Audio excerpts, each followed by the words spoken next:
conta, qual é o seu tipo sanguíneo? Será que isso faz diferença para o tratamento da síndrome fúngica, para a nutrigenética? Esse é o tema do Explicando a Síndrome Fúngica de hoje.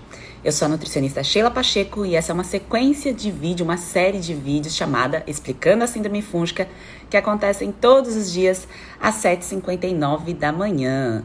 Se você está assistindo esse conteúdo gravado, deixa a sua dúvida, coloca o seu comentário se você gostou do conteúdo, porque aí eu sei que está fazendo sentido, se eu preciso continuar fazendo esse tipo de conteúdo, se eu devo mudar. Então é legal essa interação. E venha participar também ao vivo do Explicando a Síndrome Fúngica. Vou cumprimentar quem está ao vivo aqui comigo. Bom dia, Isa. Bom dia, pessoas bem nutridas. Vamos com tudo. Vamos falar de tipo sanguíneo. Vocês já escutaram falar alguma coisa relacionada ao que você deve comer e o seu tipo sanguíneo? Primeiro, você sabe o seu tipo sanguíneo? Eu estava com um grupo de amigos, a gente estava jantando num restaurante aqui no Rio de Janeiro, e dentro da conversa começou a falar, porque sempre cai no assunto de dieta, eu não estava lá quietinha, né, mas sempre cai no papo, e aí começaram a falar de tipo sanguíneo, e a maioria das pessoas que estavam na mesa não sabiam qual era o tipo sanguíneo delas. Achei isso bem interessante, tá? Gostaria de saber se você sabe o seu tipo sanguíneo, coloca aqui para eu saber. Bom dia, Claudinha. Bom dia, Tati. Deixa eu fixar o tema do nosso Explicando de hoje, para quem entrar depois. Espera aí. Deixa eu colocar aqui. Dieta do tipo sanguíneo. O meu, por curiosidade, e síndrome fúngica. Dieta do tipo sanguíneo e síndrome fúngica. O meu é O positivo. O meu eu descobri que na aula de biologia da escola, não lembro se era biologia ou ciência, a gente fez o testezinho na escola para saber o tipo sanguíneo. Eu também não sabia, meus pais... Na verdade, eu pergunto para minha mãe o tipo sanguíneo dela, ela não sabe. Acho que até o meu irmão não deve saber qual é o tipo sanguíneo dele na real. Eu sei o meu por conta dessa aula que eu tive na escola, que inclusive eram as aulas que eu mais gostava, aulas de laboratório, que fica até gravado até hoje, as aulas, assim, é algo que eu gosto muito. Ó, tô vendo aqui O positivo, A positivo, AB. Então, gente, começando, vocês devem saber, se não sabe, vai sair daqui craque sobre isso, que quando a gente precisa, ou se precisar, acredito que a maioria não vai precisar, de uma transfusão de sangue, a gente tem que receber o sangue compatível com o nosso sangue. A gente não pode receber um sangue incompatível, porque isso vai dar uma reação no sistema imunológico e isso pode causar diversos problemas, pode levar até a morte. Pensando nisso, então se eu não posso receber qualquer tipo sanguíneo, foi aprofundado isso lá na década de 90, se eu não me engano foi James D'Adamo e o filho dele, Peter D'Adamo, que escreveram best-sellers sobre alimentação e tipo sanguíneo, foram se aprofundar nisso, porque se cada pessoa tem o seu tipo sanguíneo, tem a sua ancestralidade, tem a sua herança genética, pela análise deles, tudo indicava que a alimentação deveria ser diferente para cada grupo sanguíneo. Então isso bombou, não sei se vocês lembram a época que só se falava em dieta do tipo sanguíneo, falava-se muito sobre isso. E o que isso tem a ver com síndrome fúngica? A gente vai falar de hipersensibilidade alimentar e também da questão de má digestão. Por que algumas pessoas se expõem a certos grupos de alimentos e não se sentem bem, outras se sentem maravilhosas? E isso pode ter muita relação aí com a sua genética, não necessariamente porque isso é culpa do seu DNA, mas como foi expressado o seu DNA, eu vou explicar melhor. Então, é a mensagem que a gente ativa ou desativa, que é chamada de gatilhos. Então, quais são os gatilhos que eu dou à minha genética para que eu me torne sensível ou não a um alimento? E pensando nisso, resgatando esse conteúdo da dieta do tipo sanguíneo, esses autores, então eles levaram em consideração a imunologia do tipo sanguíneo.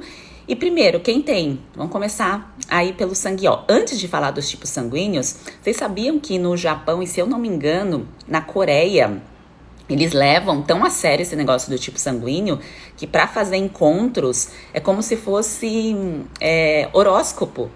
Então é igual, você vai ler lá o horóscopo para ver as informações da outra pessoa. Então, do tipo sanguíneo é levado isso em consideração também. Só questão de curiosidade, não que isso tenha algum fundamento técnico, científico, não tem, tá, gente? É só algo cultural mesmo. Mas é levado muito a sério essa questão do tipo sanguíneo, porque cada pessoa parece lá, eles acreditam que cada tipo sanguíneo tem a sua personalidade, sua característica. Então, uma pessoa que é, por exemplo, do O é mais focado, porém se irrita mais facilmente, um pouco mais explosivo. A pessoa do tipo A é uma pessoa mais doce, mais meiga, mais sensível. A pessoa do tipo B é uma pessoa mais livre. E a pessoa AB é uma mistura aí do A com o B em termos de características. Então, no Japão eles levam isso muito a sério, na Coreia também. E pensando em nutrição, em o que comer e o que mostrou aí o estudo desses dois profissionais, desse médico e do filho dele, que se eu não me engano é médico também, os dois são. Aqui a Dani disse que já sabia disso. E o que eles viram? Que a pessoa, por exemplo, que é do tipo A, então uma pessoa que é do tipo sanguíneo A, vai lá e coloca na dieta dela com muita frequência, com muita repetição, carnes, alimentos que não respeitam a sua ancestralidade. E como o tipo A mostra-se, né, nos estudos, que é um tipo de sangue mais recente, então essa pessoa não teria uma boa digestão para carne vermelha. Ela responderia mais ali ao frango, ela responderia até bem ao trigo, mas pensando ao trigo ancestral, não é o trigo de hoje em dia. Então, a pessoa que teria uma melhor digestibilidade a alimentos, porém, esse tipo de alimentos da agricultura, mas não a carne vermelha. Então, a pessoa que tem um perfil um pouco mais vegetariano, tá? Então, ela responderia mais a um perfil vegetariano. A pessoa do tipo O, que no meu caso eu sou O positivo, ela é um sangue mais ancestral. Isso eu tô falando baseado no conteúdo do livro, tá, gente? Um sangue mais ancestral que consegue digerir mais carnes e que, se ficasse numa alimentação mais vegetariana, poderia ter certos desconfortos, certas deficiências nutricionais. Eu nunca estudei a fundo questão de dieta do tipo sanguíneo, gente, porque as faculdades tradicionais, eu fiz pós na Federal de São Paulo, eu fiz faculdade na São Camilo, eles não levam em consideração esses conteúdos assim que são mais populares, dificilmente é tocado nesse tipo de assunto, a gente nunca se aprofundou nisso. Mas quando eu precisei fazer o meu tratamento para síndrome fúngica, que foi quando eu tinha por volta de 32 anos, foi em 2017, aquela que não lembra a idade que tinha em 2017, esqueci. Eu realmente respondi muito melhor quando eu me afastei de leguminosas, de alguns grãos, de alguns alimentos que eu persistia o consumo há décadas, há mais de 25 anos, eu consumia esses alimentos com muita frequência e muita repetição, tá? Então, é tudo frequência, repetição e tempo. Então, é a linha do tempo que você tá lá e se expõe a esse alimento. Não necessariamente, gente, a tipo sanguíneo. É claro que eu tô usando o conteúdo do livro para que vocês entendam que há esse tipo de abordagem, mas que não necessariamente você precisa se prender a isso desde que você pense na sua cronologia. Quem tá no método sabe do que eu tô falando. Então, você vai lá e respeita a sua cronologia, olha para o teu passado e vê como que tá a sua frequência, a sua repetição de certos tipos de alimentos. E aí, quando você tem esse olhar a você se volta a você no sentido de prestar atenção. Então, eu desligo o piloto automático e começo a prestar atenção, você consegue enxergar o quanto de alimentos estavam ali presentes na sua rotina que você não precisaria consumir, que muitas vezes era por uma indução, por questões ambientais, familiar, às vezes de amigos, às vezes porque você viu seu pai, sua mãe comendo, isso te traz... puxa, né, a questão das raízes, a questão de sabor de infância, mas não necessariamente porque você ame aquilo, porque você sente necessidade de comer aquilo. Muitas vezes é uma questão mais comportamental ou de vício, tá? Então envolve esses dois pontos, vício e comportamento, pensando aí no seu passado, na sua infância, na sua origem.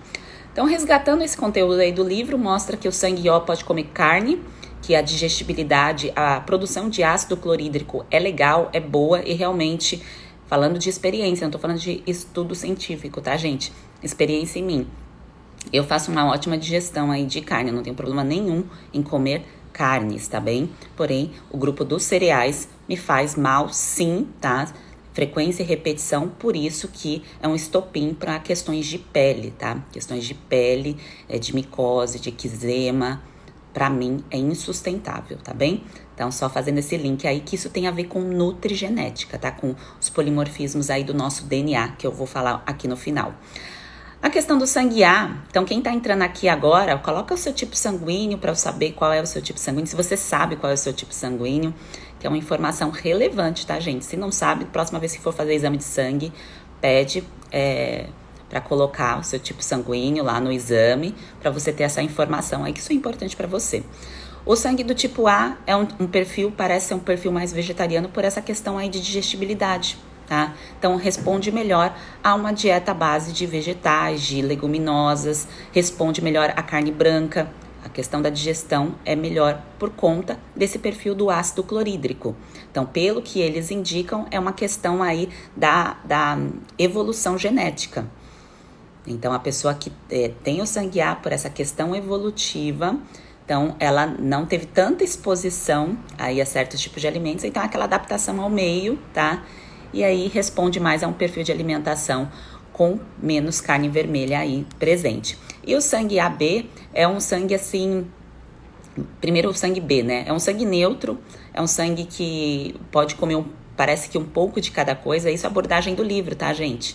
Um pouco de cada coisa, que não teriam muitas respostas, né? Porque tem os alimentos que eles expõem lá, que são do bem, que são neutros e que são negativos. E aí que teria que fazer um teste aí em relação à exposição a esses alimentos. Então, o sangue B é meio neutro, então é de tudo um pouco. E o sangue AB é aquela mistura do neutro, porém com um perfil um pouco mais vegetariano, né? Então, teria que seguir aí uma linha mais do sangue A, tá? Isso é verdade absoluta, gente? Não, na ciência da nutrição, verdade absoluta é desconhecido. O que a gente entende hoje, o que a gente consegue analisar e observar, estudando a história de cada pessoa e que eu vejo nos relatos e conforme cada um vai vencendo a síndrome fúngica, vai contando a sua história, é que se a gente respeita os gatilhos, então a exposição daqueles alimentos que podem ativar ou não, ou podem adormecer, né, a expressão de um gene, lembrando que gene, gente, quando foi estudado o nosso DNA, não faz tanto tempo assim, isso foi por volta de 2003, mais ou menos, que tiveram todas as informações aí em relação ao nosso código genético, mas ainda agora, em 2021, que essa parte da nutrigenética, que está avançando, que cada vez a gente tem mais informações, o que a gente já sabe é que não é a genética que vai determinar se a pessoa vai desenvolver ou não alguma coisa, assim como o tipo sanguíneo. Tudo indica que continua cada vez mais prevalecendo e fortalecendo essa informação, é que é a epigenética, é o que eu faço diante do ambiente que eu vivo, que eu vou lá ativar ou desativar essa predisposição que eu tenho. E muitas vezes o que eu observo e o que eu vejo com frequência é que há repetições de hábitos e de comportamentos. Às vezes a mãe tem esse hábito, o pai tem, aí passa para os filhos. Então, a mãe ama comer certos tipos de alimentos, ela vai passar esse estímulo para o filho, é natural. E isso vai passando de geração em geração. E aí, a história clínica ali do antepassado, meu pai e minha mãe têm isso, isso e aquilo, por isso que eu tenho também. Faz parte aí da genética, né? Faz parte da minha história. Mas, na verdade, não é que faz parte da sua história. É porque foi ativado o gatilho, a expressão do gene, tá? Foi ali, virado uma chavinha por conta da repetição e da frequência dos mesmos hábitos, tá? Isso envolve o hábito alimentar, né? O hábito não só de estilos de vida, porque o estilo de vida também conta. Estilo de vida, gente, é onde eu moro, com quem eu ando, o que eu faço no meu tempo livre, o meu contato com a natureza, o meu sono, isso é estilo de vida. E aí a questão dos alimentos é muito a questão do que eu vivi no meu passado e o que isso continua sendo frequente no meu presente, sem respeitar a mensagem que meu corpo oferece. Então, a mensagem que meu corpo oferece Nossa, Sheila, mas se eu como isso, eu me sinto mal, me sinto estufada, me sinto com desconforto, eu não respondo bem. Isso é uma mensagem, vocês concordam? Isso é uma grande mensagem. Só que com o passar do tempo, a gente se acostuma com mensagens ruins. O ser humano tende a se adaptar ao bom e ao ruim. Então, se acostuma com as sensações ruins. Então, não estar no seu ápice, não estar ali na sua melhor digestão, não estar com a sua pele no melhor, não estar com o seu cabelo no melhor, não estar com micose controlada, não estar com candidíase controlada. E aí se expõe a grupos de alimentos que o corpo vai avisando, fala, ó, esse alimento aqui não cai bem.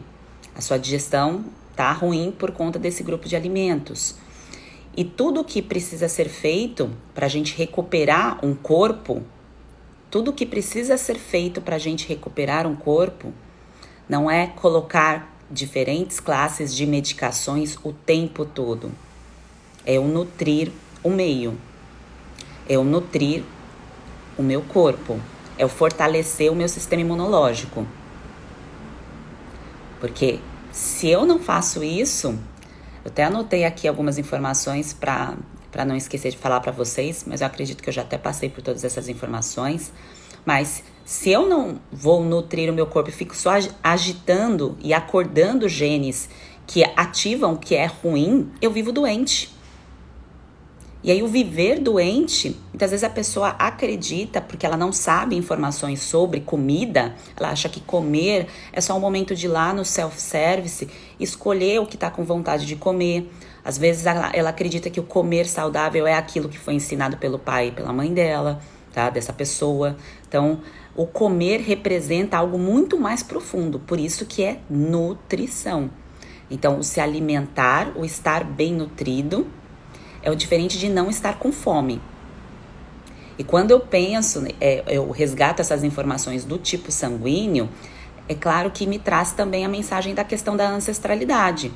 Que se eu respeito a minha história clínica, a história clínica que eu deixo de mensagem aqui para vocês é o que foi feito pelos meus pais, pelos meus avós, que eu não devo repetir para eu não desenvolver os mesmos problemas. O que eu devo fazer para silenciar um quadro de síndrome fúngica, para eu me livrar, para eu vencer esse quadro?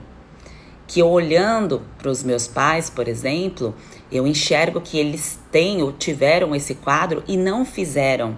Então, o que eu posso fazer de diferente para ter uma resposta diferente também?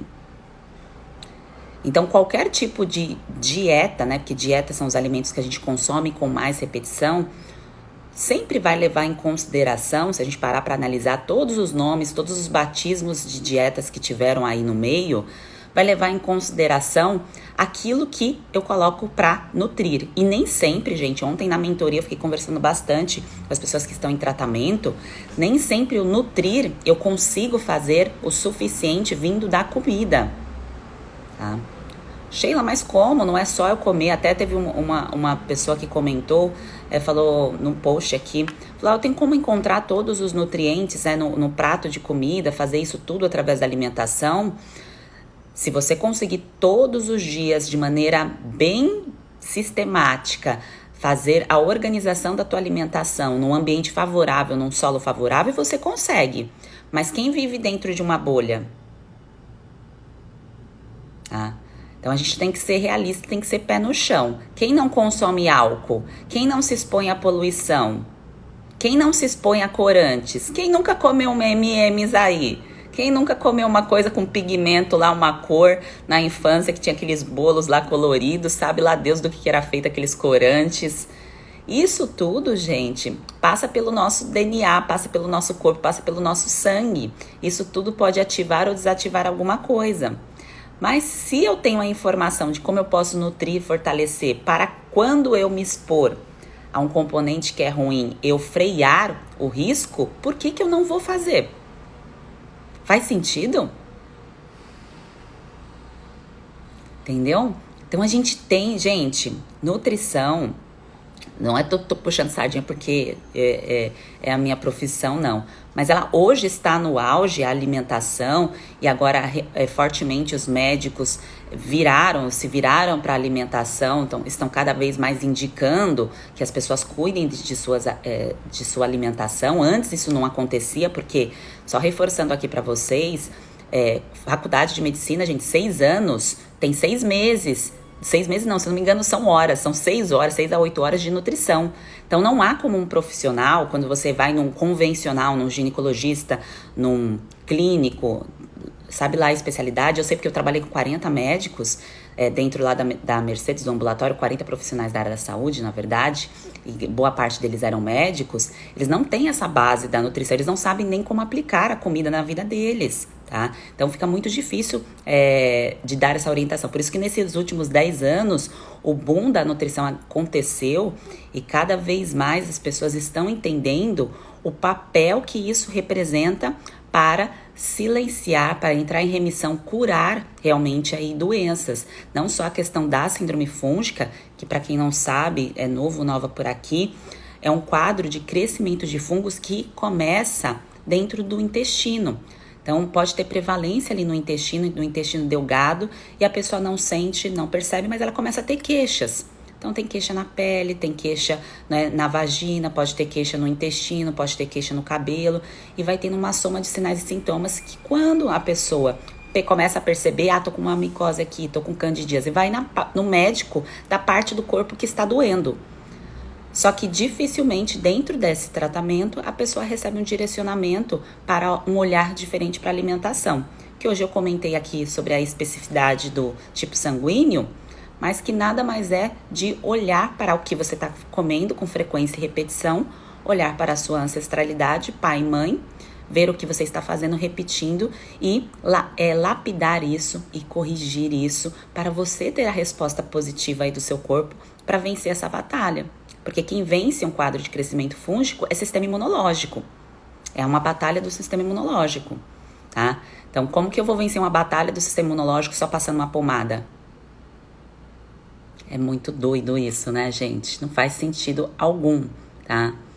Mas, infelizmente, eu tive que passar por inúmeros profissionais, mais nova, uma bagagem inteira, para poder compartilhar isso com vocês, felizmente, com muita felicidade, e não deixar que outras pessoas passem por isso. Até esse é o motivo que ontem eu dei exemplo de uma menina, mulher de 19 anos, que foi contar a história dela para mim, que já tinha passado com inúmeros médicos, feito inúmeros exames, com quadro de síndrome fúngica estabelecido ali, e ninguém sabia tratar ela. Em nenhum momento conversaram com ela sobre o que ela estava comendo, sobre o que a família dela estava comendo, porque ela mora com o pai e com a mãe. Em nenhum momento foi resgatado isso. Colocando diversas medicações numa mulher de 19 anos. Fala menina mulher porque está aí na sua fase do amadurecimento. Uma mulher de 19 anos que carregaria o uso dessas medicações, uso crônico aí na fase dos 20, dos 30. Gente, é de doer o coração. Então, o papel do alimento vai muito, muito mais além, né, do que a gente pode imaginar. Essa questão do tipo sanguíneo que eu trouxe para vocês é uma pauta que muitas vezes surgem os questionamentos, mas o que eu convido você a fazer a partir de hoje, que isso pode fazer sentido aí no seu processo de vencer a síndrome fúngica, é prestar atenção na digestão diante daquilo que você se expõe. Porque o principal fator dessa dieta do tipo sanguíneo é mostrar a questão de hipersensibilidade alimentar, o que a pessoa digere bem e o que a pessoa não digere. Então, se eu estou comendo um tipo de uma frequência de alimentos e eu não estou melhorando, eu permaneço com o problema, então alguma coisa eu tenho que fazer diferente. Sei que pode parecer, nossa, Sheila, sim, eu sei disso.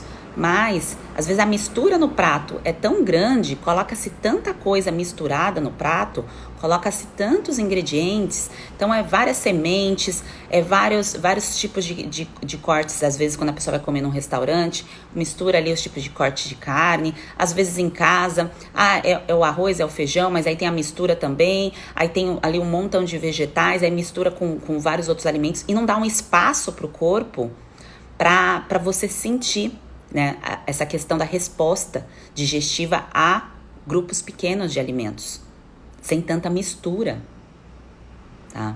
Então, sem tantos ingredientes ali que você não consegue nem identificar o que você digere melhor ou pior, porque tá tudo misturado. É igual comer um estrogonofe, né?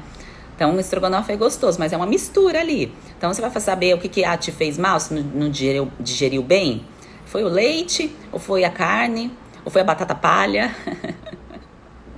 Né? Então, quando a gente vai comer um prato que é gostoso, tudo bem, aí é uma questão de alimento conforto para a alma. Mas quando eu tô pensando em terapia nutricional, eu tenho que ter esse olhar diferente para a preparação. Por isso que é terapia nutricional. É uma fase aí que você separa para você prestar atenção, né, nesses alimentos. Não é para sempre, não é que você vai ficar bitolado nisso não, mas que você vai prestar atenção em você.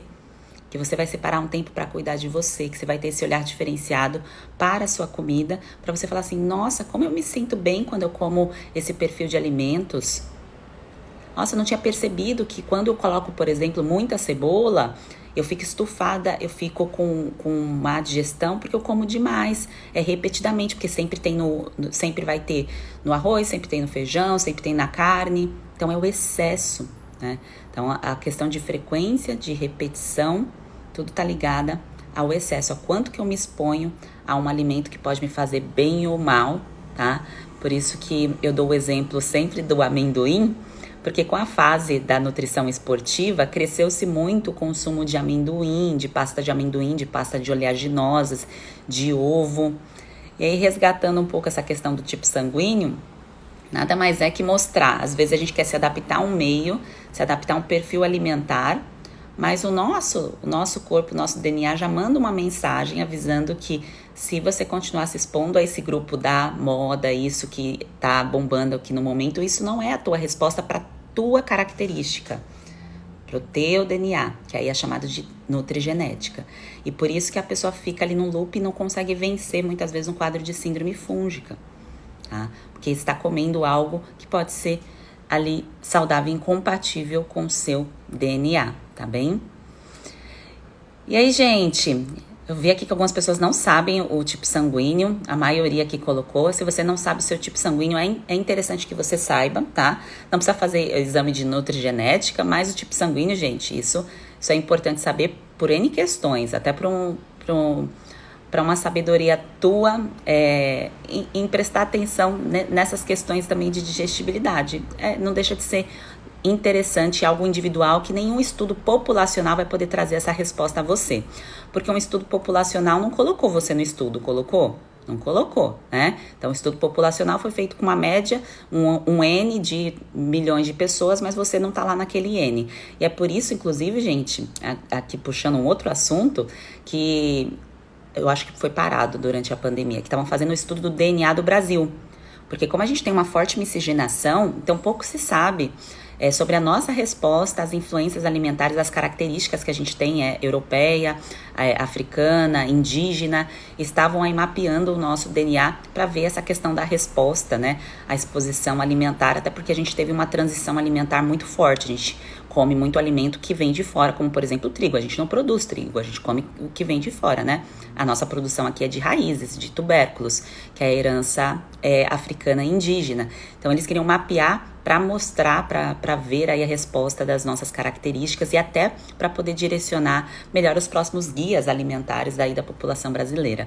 Então isso faz sentido aí, juntando com as informações do tipo sanguíneo. Talvez num futuro não tão distante, isso mostre uma certa relação, tipo sanguíneo, a expressão do DNA, e isso ajuda no tratamento aí de doenças. Porque quando a gente pensa em individualização, gente, a individualização, ela se torna um pouco difícil, principalmente se a pessoa não se conhece.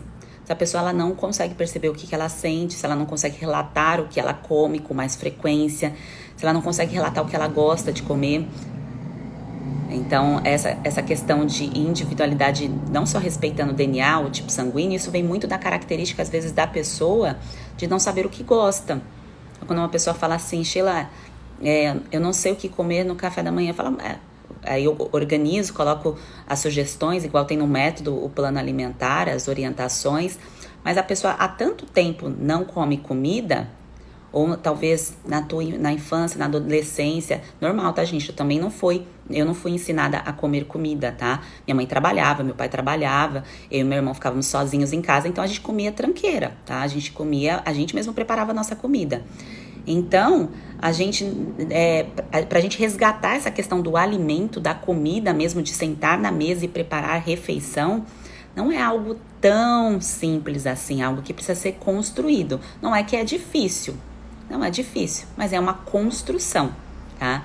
E aí essa construção tem que ser apreciada, porque se eu não aprecio essa construção, fica uma coisa meio chata. Igual você construir uma casa e não conseguir visualizar essa casa no final, lindona ali, né, com todos os acabamentos feitos. Eu ficar só olhando ali pro reboco e ficar assim, nossa, mas ainda falta muita coisa. Pô, a casa tá sendo construída, você saiu do zero, tá ali já levantando, já tá colocando as coisas, já tá pintando. Então tem que vibrar com todas as melhoras, com todas as evoluções, tá bem?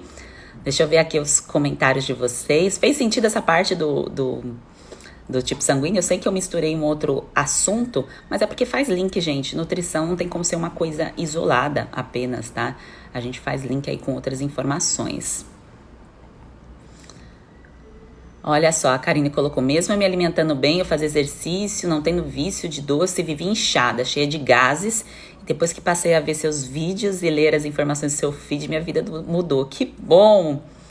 Que bom, Karine. É isso, a gente vai subindo os degraus da vida, né? Então, dando nutrição é a mesma coisa. Então, você estava nesse degrau, você passou para esse. Daqui a pouco você vai querer subir para esse. E é assim que eu vou mentorando aí, vou passando as orientações dentro do método, é subindo os degraus. Sheila, qual é o melhor horário para tomar probiótico? Bom, tem nada a ver com a pauta, algumas perguntas aqui, mas eu vou responder, tá? Pra gente fazer esse fechamento. Helenice, depende aí da cepa, depende do objetivo, tá? Mas é sempre melhor de manhã em jejum e antes de dormir, tá bem? Ah, obrigada pelas mensagens aqui, pelos elogios, gostei bastante, viu, gente? A Lila colocou, tomei antibiótico demais e fui na Gine, ela disse que era candidíase e que eu podia comer à vontade e nem me informou sobre disbiose, descobri sozinha na internet, R$200 foram pro lixo. É isso mesmo, é aquilo que eu comentei aqui com vocês. Infelizmente, Lila, não é nem que o médico faça isso por mal, tá? Porque quando eu resgato todas as minhas conversas que eu tive com médicos quando eu passava em consulta, isso lá na fase dos 18 anos, tá, gente? Desde quando começou os meus problemas com pele. Eles não sabem sobre nutrição, eles não estudam, tá?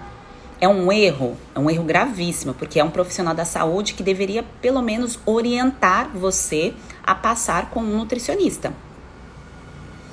Mas, eu te adianto aqui falando algo pessoal para vocês, que antes existia uma questão de ego muito forte, sabe? Tinha eu não digo nem como briga, mas parecia que o médico, ele tinha esse peso nas costas dele de ter que resolver tudo. Então o médico é o médico que resolve tudo. Não tem outro profissional que possa resolver um problema de saúde a não ser o médico. E muitas vezes eu tomei frentes em discussões quando eu trabalhava em ambulatório de orientações nutricionais, de prescrições inadequadas, de falta de exames, porque a gente trabalhava muito com pessoas que tinham doenças crônicas, então eram pessoas que queriam comer mal mesmo e que passavam por periódico. Eu falava, nossa, mas não pediram uma insulina para o paciente, ou uma pessoa que era visível que estava com osteopenia, eu falei, tem que pedir a densitometria óssea para fazer a prescrição nutricional, e tinha birra, tá, gente? Então, nessa fase tinha birra. Hoje em dia, graças a Deus, não tem mais, porque já foi estabelecido, já foi batido o martelo. E sabe quando foi batido o martelo sobre isso? Quando começou a falar dessa questão de nutrigenética, porque não tem mais volta. É comida que manda em tudo. Não é o gene. Não é assim, você nasceu com isso, você vai ter isso. Não, você nasceu com isso. Se você comer para ativar isso, você vai ativar. Se você não comer para ativar isso, você vai manter aí o risco muito abaixo. Tá? Então, no caso desse profissional, é porque não sabia informação, tá? A Tati colocou aqui, misturar 3 tipos de verduras também faz mal? De um modo geral, não. Mas quando a pessoa tem, junto com a síndrome fúngica, com crescimento bacteriano, vale mais a pena introduzindo uma por vez para ver a resposta e depois misturar, tá? Depois fazer a mistura. Isso para quê? Para ver o nível de digestibilidade, tá? E aí, se tiver ruim, come cozido e depois vai partindo pro cru, vai prestando atenção aí como que tá a resposta do cru. Se não responder muito bem ao cru, come o cru na hora do almoço e no jantar não come cru, tá? Deixa separado o cru uma vez por dia que acaba melhorando, tá bem? Ó, a Elis colocou aqui que parou de comer amendoim. Gente, amendoim é um trem danado.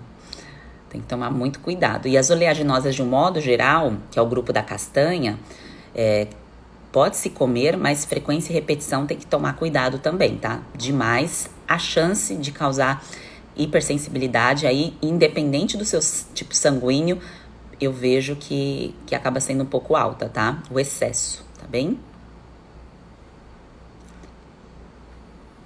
Aqui a Valéria falou, nunca sei o que comer no café da manhã. Valéria, tem um vídeo no IGTV que eu falo só sobre café da manhã. Assiste que vai te ajudar, tá bem?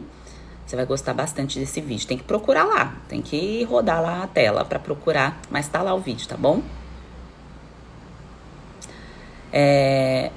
Aqui a Mia falando no quadro dela de Linkin Plano aos 22 anos e passou a usar corticoide.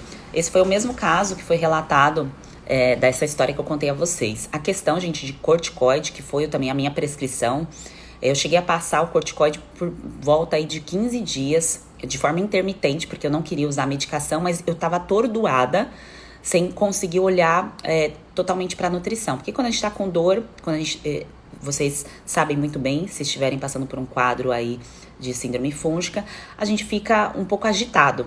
Então, até parar, respirar literalmente, que é como se fosse uma meditação, e falar, calma, deixa eu assumir as rédeas e fazer por onde, porque isso é responsabilidade minha, eu que ativei, e eu vou desativar, tá? Então, até assumir a responsabilidade disso leva um tempinho. E aí, essa questão do corticoide contínuo, o efeito colateral é devastador, tá? Olha a bula sempre do que você for usar, porque a mensagem tá lá, tá? A mensagem tá lá e a gente não pode ignorar isso. Tem efeito colateral. Sempre que for usar uma medicação, gente, o peso do benefício da medicação tem que ser maior do que o malefício. Então, tá me livrando de algo assim, que é uma infecção que eu posso morrer? Tem benefício.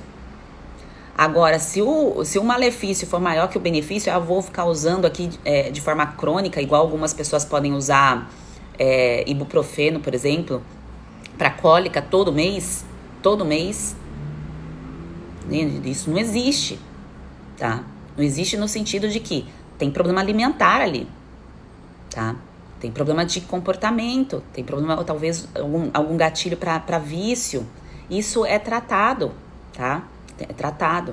Porque às vezes não tem orientação, vai no profissional e sai com prescrição medicamentosa. Então tem que tomar cuidado aí com isso. A partir do momento que você tem a informação e você escolhe tomar, tudo bem. Aí você escolheu, você tem informação, você sabe o que você tá fazendo, tá? Que são os níveis de consciência, né, gente? A gente tá no nível de consciência aqui que a gente não sabe da informação, que era aquele nível que eu tava também quando eu não estudava. Até mesmo depois que entrei na faculdade, gente, porque na faculdade ninguém, nos primeiros anos, a gente estuda matérias muito específicas. Tô ficando rouca. Desculpa, gente. É que ontem eu falei bastante na mentoria e hoje tô falando bastante aqui também. Então, a gente vai elevando os níveis de consciência. Então, ali é o nível de consciência que eu não tenho a bagagem, eu sou nova, ninguém falou isso comigo, ninguém passou essa informação nova no sentido que vai até a fase dos 30, tá? Então, até a gente construir a nossa maturidade. Então, a construção de maturidade, de bagagem, que a gente vai recebendo dos nossos mentores, dos livros que a gente lê, das informações. Então, aqui é esse nível de consciência inicial. E aí, depois a gente pula para o nível de consciência, eu sei algumas informações, mas eu tô filtrando para ver o que é melhor para mim. O que realmente faz sentido para mim. E aí vem a questão das dúvidas. Que se eu não pergunto para a pessoa que eu realmente confio, que eu sei que vai me passar a informação correta diante daquilo que eu preciso tratar, que eu vejo que é muitos casos da pessoa que está num quadro de síndrome fúngica, mas começa a fazer uma dieta só de exclusão. Só tira, não entra com suplemento, não toma cuidado com a mistura dos alimentos, não toma cuidado ali com os detalhes da evolução após o ciclo. Então, a pessoa tem informação, sabe que precisa fazer algo, mas está indo para um caminho incerto, porque não está fazendo uma terapia nutricional voltada exatamente para aquilo que ela precisa, tá? Então, informação que às vezes a pessoa pega pela internet de forma aleatória. Às vezes a pessoa nem me conhece, tá, gente? Tô dando esse exemplo porque às vezes a pessoa nem sabe quem eu sou, nem sabe de síndrome fúngica, nem conhece o conteúdo da Denise Carreiro, sabe que tem um problema fúngico, mas não sabe o que fazer, tá? Então não sabe o que fazer e pesquisa diversas informações em lugares diferentes. E o terceiro é o nível de consciência que a pessoa sabe mesmo, já entendeu, já tem informação, já sabe o caminho, mas ela escolhe não seguir, tá? Então, isso aí é o livre-arbítrio, tá? Então, isso é a pessoa que tem a bagagem, que tem informação, mas que talvez tenha, infelizmente, tem que passar por dores mais severas para realmente dar uma sacudida na vida, tá? Vou dar um exemplo. Tem um caso de uma pessoa que citou para mim muita infecção na amígdala associada a candidíase vulvovaginal e tinha outras queixas também, né? Queixa de ganho de peso, queixa de comportamento, depressão. Então, sinais de depressão muito forte que estava relacionado com eixo intestino-cérebro, a questão de produção de serotonina, de endorfina, de dopamina, que é comprometido quando a gente está com esse desbalanço dos bichinhos que vivem dentro de nós, tá? Porque isso depende de nutriente para funcionar bem. Se falta nutriente, a gente pode ter essas alterações comportamentais também. Não só de cansaço, mas cansaço está relacionado também com tristeza, com não querer fazer as coisas, com preguiça, tá? Mas isso está fortemente relacionado com deficiência nutricional. E aí o quadro dessa pessoa, ela já estava no nível de consciência, aqui ela tinha informação, mas ela não tinha o caminho certo para fazer. Aí o que ela foi fazer? Ao invés de tratar a síndrome fúngica, ela já tinha informação, mas ela não tinha ao certo todas as informações. Ela foi fazer uma cirurgia para tirar a amígdala. Olha só, ela tá com quadro de candidíase, com diversas queixas, sintomas de depressão, com queixa, toda hora ficava com amidalite. E ao invés de tratar a síndrome fúngica com nutrição, com suplementos, foi lá e foi fazer a cirurgia, tomar antibiótico para tirar uma parte do corpo que pode ficar quietinha aqui, que ela não tá aqui à toa. É uma primeira barreira de proteção. É uma primeira barreira de proteção. Então, gente, o que isso quer dizer? Que a gente tem realmente o livre-arbítrio de escolher, mas às vezes o caminho que parece ser o mais fácil, tá doendo, vamos tirar para resolver. Se torna o principal obstáculo depois, porque depois de ter usado esse antibiótico, após essa cirurgia, o quadro de candidíase dessa pessoa veio com força total. Com força total. Por quê? Porque eu abaixei bactérias boas também. E isso abriu as portas para o supercrescimento de fungos a nível intestinal, que piorou o quadro de candidíase e também os sinais e sintomas, tá? Então tem que tomar muito cuidado com essa evolução aqui dos níveis de consciência, tá? Então, ninguém ensina isso pra gente. Ou ensina e às vezes a gente esquece, né? Eu não lembro de ter visto isso em escola, mas pode ser que eu tenha sido ensinada. Mas a gente tem que respeitar essa evolução dos nossos níveis de consciência e para tomada de decisão, né? Às vezes toma a decisão de uma forma acelerada e toma uma decisão ruim, tá bem? A Tati perguntou aqui sobre salsa, alho poró, agrião. Então, Tati, aquele negócio que eu falei de misturar, de comer isolado e depois misturar, um por vez, para você perceber a sua digestão, tá? Que às vezes você percebe que, um exemplo, o alho poró te dá um pouco mais de estufamento, mas não é que te faz mal para a saúde, é porque é uma fibra pré-biótica, então as bactérias vibram quando você come isso. Então, quando você comer, você já vai esperar esse tipo de resposta. Não é que você tá ficando doente e tudo mais, mas é que o seu corpo responde assim a esse alimento. Então, você já sabendo disso, você fica mais livre, né, para saber o momento de comer. Você não vai comer quando você for para um encontro, por exemplo. Você vai ter um jantar lá com seu boy, com seu marido. Você vai falar assim, não quero ter fermentação, né, próximo desse horário. Então, o que você faz? Você não come ali aquele alimento, né? Porque você sabe que ele é o causador, tá bem? Eu acho que eu consegui responder aí as últimas perguntas, tá? A Mila perguntou sobre o método. Tá fechada as inscrições, tá, Mila? Depois, quando tiver uma nova abertura, eu aviso com bastante antecedência aqui, tá bem? A Lu colocou, eu tirei minha tireoide estando funcionando bem por insistência médica, por causa de um nódulo bem grande. às vezes a gente é a questão, né, Lu, do nível de consciência. Às vezes a gente não tem informação, não sabe o que fazer, e o profissional que está ali, a gente tem que confiar, né? Vai fazer o quê? A gente confia no posicionamento do profissional. Se aconteceu de fazer a cirurgia, gente, se aconteceu isso com você, só para fazer o fechamento do caso dessa pessoa, essa pessoa tá no método, tá, gente? Tá no método, tá se tratando. A Lu, inclusive, também tá no método, mas dessa história que eu contei da amígdala, a pessoa está em tratamento. E, gente, o bom do nosso corpo é que a gente consegue ter uma recuperação, uma restauração a nível celular dia após dia. Então, nível intestinal a cada 4, 5 dias. O que é isso? A gente consegue fortalecer e recuperar. Então, se deu errado, se a gente fez escolhas ruins, eu também fiz muitas escolhas ruins. Eu tenho mais tempo sendo não saudável do que sendo saudável. Então, se alguma coisa me acontecer hoje, eu falo assim, nossa, mas a Sheila não fala só de nutrição e tudo mais. Mas, gente, eu tive 25 anos não sendo saudável. Sabe?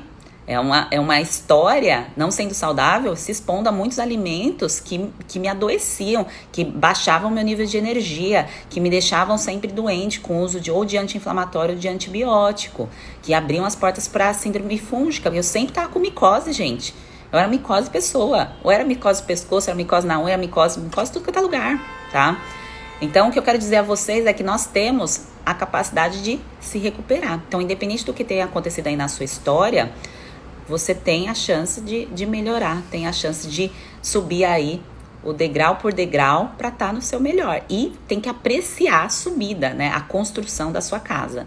Então, esse apreciar é de extrema importância, porque às vezes a gente fica ali querendo já ver a casa finalizada, mas a casa linda tá colocando os pilares, tá ali colocando a janela, tá ali colocando a massa corrida. Então, bora lá. Bora subir, tá bem? Nível por nível, tá bem? Bom, gente, ficamos por aqui. Se ficou alguma dúvida, se eu não conseguir responder, pergunta. Quem tá no método pode perguntar pela área de suporte. Inclusive, hoje eu vou subir a mentoria de ontem, tá bem? Para vocês terem acesso à questão das perguntas mais feitas. Se alguma daquelas perguntas não for a sua, pode deixar na área de suporte. Quem não está no método pode também participar por aqui, interagir pelo feed, pela caixinha de perguntas. Eu só não consigo interagir muito profundamente por direct, tá, gente? Porque aí é muita coisa para fazer ao mesmo tempo. Eu ainda tô me adaptando a esses excessos de mensagens que podem acontecer, tá? Então não se sinta mal se eu não respondo um direct seu de imediato, é porque são muitas mensagens mesmo. Mas a caixinha de pergunta eu sempre abro, e aqui no feed, depois de assistir esse vídeo, você pode deixar aqui a sua mensagem para tirar sua dúvida, tá? Fechamento, tipo sanguíneo, gente, é incerto, tá? Só porque a gente deu uma viajada para outros temas, mas voltando aqui porque tudo tem link. Tipo sanguíneo é algo incerto, isso tem características aí que podem ser representativas para vocês. Então, para mim, teve muita representação quando um tempo eu quis reduzir bastante o consumo de carne e aumentei o consumo de leguminosas.